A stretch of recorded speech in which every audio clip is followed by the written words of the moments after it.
अगले वाले नए नए जो लॉकडाउन लग रहा है उसमें काफ़ी हद तक छूट मिलेगी और बड़े स्तर पे बाहर से लोग आ रहे हैं।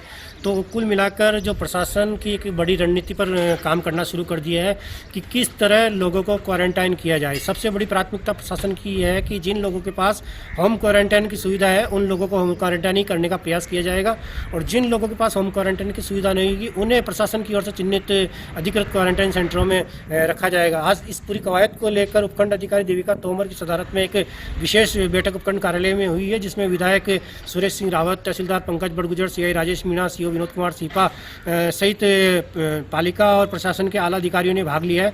सबने अपना अपना एक तरीके से पक्ष रखा है कि किस तरह आने वाले दिनों में बाहर से आने वाले लोगों को क्वारंटाइन किया जाए, जिससे कि कम से कम संक्रमण का खतरा हो। पुष्कर से दिलीप नागोरा के साथ सीताराम पारासर, स्वामी न्यूज़। राज्य सरकार के डायरेक्शन से राजस्थान के सभी उपखंड पे आज इस तरह की मीटिंग आयोजित हुई। सुबह रूपनगढ़, अभी पुष्कर, अभी अजमेर की उपखंड स्तरीय मीटिंग है। इसके अंदर कोरोना का लेके जो समस्या आ रही है और जो हमारे प्रवासी लोग बाहर से आ रहे हैं उनको होम क्वारंटाइन और भी कहीं एहतियात के तौर पे रख रहे हैं, तो उसकी व्यापक योजना और गाँव, ग्रामीण क्षेत्र और शहरी क्षेत्र के अंदर चाहे बिजली हो चाहे पानी हो, उसको सुचारू रूप से कैसे काम करें, क्योंकि गर्मी का समय आ रहा है। कई जगह गाँव में पानी की समस्या भी आ रही है, लोग कह रहे हैं कि पानी नहीं पहुँच रहा है। तो हम अधिकारियों को कहा भाई वहाँ पानी पहुँचाएँ, बिजली की भी बार बार ट्रिपिंग होती है तो वो ट्रिपिंग ना हो। उसके अलावा लोगों को खाद्य सामग्री पर्याप्त मात्रा में पहुँचें, इसके बारे के अंदर भी चर्चा हुई। कुल मिला के हमारा जो प्रशासनिक अमला है वो ग्राम स्तर पर चुस्त दुरुस्त हो, इसके लिए हमने चर्चा करी और हमारे उपखंड के सारे अधिकारी लोग मौजूद। राज्य सरकार द्वारा उपखंड स्तरीय क्वारंटाइन समिति का गठन किया गया है, जिसमें उपखंड अधिकारी अध्यक्ष हैं और उसमें माननीय विधायक महोदय और डिप्टी एसपी और जो अपने बीसीएमएचओ ब्लॉक के सीएमएचओ होते हैं, सीएचसी के प्रभारी और तहसीलदार, नगर पालिका के अधिशासी अधिकारी और सभी विभिन्न अधिकारी जो ब्लॉक लेवल अधिकारी हैं वो उसके पार्ट हैं।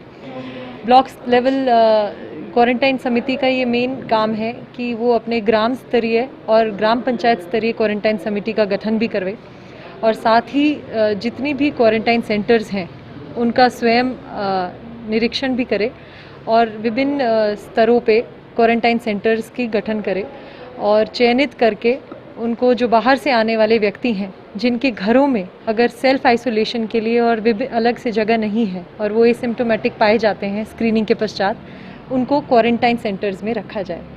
यदि उनके घरों में जगह है तो वो अपने घर में ही सेल्फ आइसोलेट होंगे, होम क्वारंटाइन होंगे 14 दिन के लिए। तो विभिन्न इस प्रकार की जो समिति की जो एजेंडाज थी उस पर आज डिस्कशन किया गया। मैम, काफ़ी सारे श्रमिक जा चुके हैं, बाकी और भी जाने को तैयारी है, तो उनको लेके क्या तैयारियां की जा रही है? जो राज्य सरकार हैं, विभिन्न राज्य सरकारों का अपना अपना एजेंडा रहता है। कई ट्रेन्स भी चली हैं कुछ राज्य सरकार द्वारा, तो उन ट्रेन्स में जिस सरकार के द्वारा अनुमति प्राप्त हो जाती है जिला स्तर पे, उन ट्रेन्स में विभिन्न कार्मिकों को इनको जो मजदूर हैं, माइग्रेंट लेबर्स हैं, जो स्ट्रैंडेड लेबर्स हैं, उनको भेजा जाता है। तो जैसे जैसे हमें आदेश प्राप्त होते हैं हम उनको भेज देते हैं। व्यापारियों को काफ़ी समस्याएं आ रही है, अभी शायद कुछ प्रतिनिधि आपसे मिले भी हैं, तो उनको किस तरह से राहत देने की प्रयास किए जाएंगे? हाँ, जिस तरह से हमें विदित है कि 7 बजे से सुबह 7 बजे तक किसी को बाहर नहीं निकलना है अनावश्यक रूप से, तो दुकान को दिन में समयबद्ध तरीके से सही तरीके से वो खोलें और सोशल डिस्टेंसिंग की पूरी पालना करें। जो दुकानें प्रतिबंध से बाहर निकल गई हैं वो खोल सकते हैं और अच्छे से सोशल डिस्टेंसिंग भी देखें और अंदर जो काम कर रहे हैं वो काम करने वाले भी लोकल ही लोग हों तो ज़्यादा सुरक्षित रहेगा पुष्कर, तो उस हिसाब से